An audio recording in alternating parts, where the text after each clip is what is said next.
Hello and welcome back to the DaveTech YouTube channel. In this video, I'll show you how to use the VirusTotal app on Android TV. So to get the application, just head over to Google. I'm going to type in VirusTotal.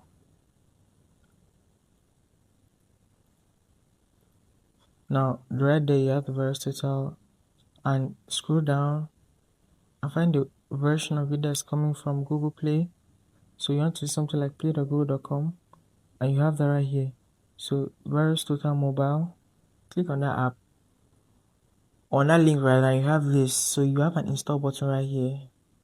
In my case, I have uninstall and open. This is because I have the app already installed. If you do not have it, you're going to find an install button there. When you click on that install button, you will have that app in your app library in a few seconds after downloading and installed, giving your network connection is good.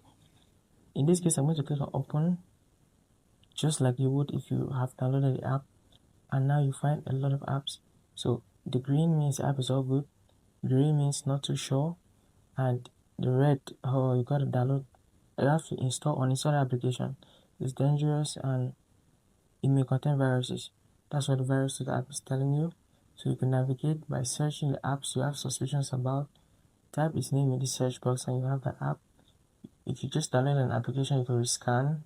And this will take some time, but when the rescan is done, you're going to have another analysis showing you the apps or potential viruses that could be on your device. If you look at more options on the top right, you could find more options that you could use. All of this is to ensure the safety and security of your device. And that will be it for this tutorial. If you find that insightful, hit that like button, subscribe to this channel, and I'll see you in the next one with more value just like